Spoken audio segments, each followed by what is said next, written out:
Halo Bray, kembali lagi di Gaptek.id dan udah lama gue nggak bikin Gaptek News dan kali ini gue mau bikin lagi karena ada beberapa berita yang menurut gue menarik, tapi nggak tahu kalau menurut lo.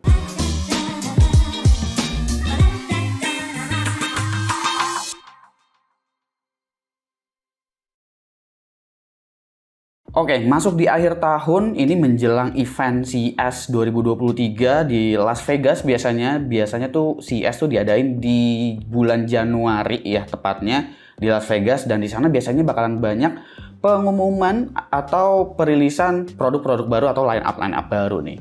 Dan udah mulai ada rumor bertebaran yang menurut gua udah bisa dibahas karena biasanya kalau udah mendekati tanggal mainnya, rumor-rumornya tuh biasanya rata-rata bener. Makanya kenapa gua nggak bikin dari pas rumor-rumornya beredar pas lagi jauh-jauh hari, karena belum tentu bener gitu kalau rumor yang masih jauh banget gitu. Dan untuk yang pertama ini adalah mengenai RTX 4070 Ti yang dikonfirmasi akan hadir pada tanggal 5 Januari 2023. Informasi ini bocor lewat situs toko yang berasal dari Italia. Di sana ditunjukin versi TUF Gaming yang sayangnya ini ukurannya kelihatan masih gede aja ya. Heran juga gue, padahal power limitnya cuma 280 watt loh untuk 4070 Ti. Soal harga, ini gue belum tahu ya untuk 4070 Ti 12GB itu berapa harganya, karena 4070 Ti ini sebenarnya adalah pergantian nama dari RTX 4080 12GB yang dimana sebelumnya udah punya harga, yaitu harganya ada di angka $899, tapi karena namanya berubah jadi 4070 Ti, harusnya sih harganya juga bakalan diubah. Siapa tahu bakalan lebih murah dan jadinya bakalan menarik banget sih 4070 Ti ini. Semoga aja ya. Gue bisa beranggapan kayak begitu karena harga RTX 4080 dan 4090 juga mengalami penurunan harga. RTX 4080 dan 4090 dikabarkan turun harga 5%. Ini sih belum berdampak di Indonesia ya, tapi pasti nanti di market kita juga bakalan ngikutin. Sejauh ini harga dari 4080 ataupun 4090 sebenarnya masih dalam range yang wajar-wajar aja di Indonesia. Jadi kalau harganya turun lagi, gue rasa 4090 jadi bakalan kelihatan jauh lebih menarik lagi. Sementara kalau 4080 gue sih ngarepnya turunnya jangan 5% juga, tapi kalau bisa ya di bawah 10% lah.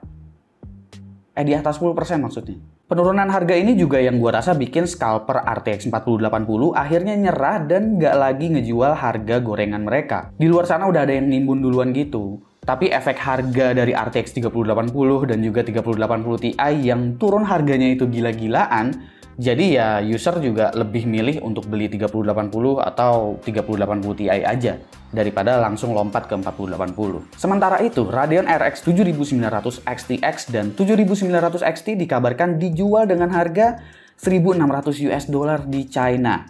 Ini infonya untuk versi custom dari brand partner, yaitu dari Power Color, bukan versi reference-nya. Untuk 7900 XT-nya itu di $1.200-an, sementara XTX-nya sekitar $1.600-an. Nah loh, kok malah harganya jadi sama kayak Nvidia dan bahkan cenderung lebih mahal dari RTX 4080? Ini gimana nih?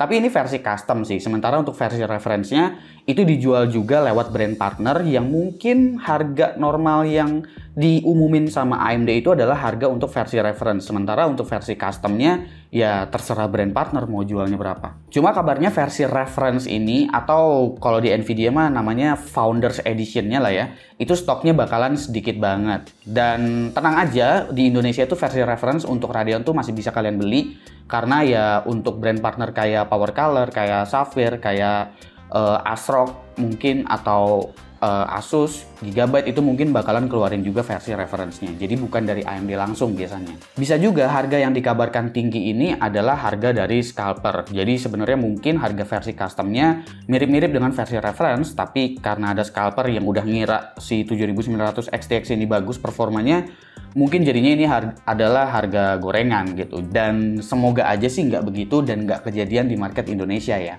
Lalu Ryzen 7000 series non-X itu bakalan launching di 10 Januari 2023. Sepertinya ini akan diperkenalkan juga pada event CES 2023. Menariknya Ryzen 7000 non-X ini akan punya TDP di 65 watt atau 88 watt PPT, yang berarti seperti versi X dengan Eco Mode-nya. Gak cuma sampai situ, ini juga karena versi non-X tentu harganya lebih murah daripada versi X-nya.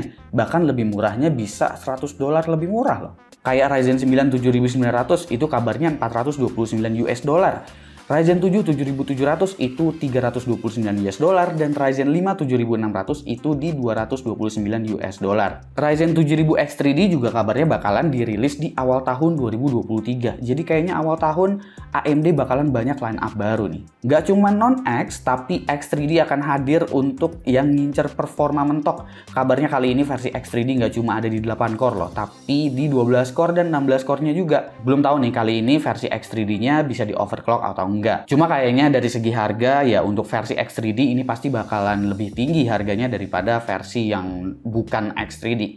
Bisa dilihat lah dari 5800 X3D yang lebih mahal daripada 5800X. Belum ada rumor soal harganya sih sebenarnya, tapi gue bisa jamin untuk versi X3D ya tentu bakalan lebih mahal. Nah segitu mungkin highlight berita yang bisa gue sampaikan. Mungkin kalian bertanya-tanya untuk Core i3 13100 atau Core i5 13400 atau versi F-nya gitu. Itu beritanya mana?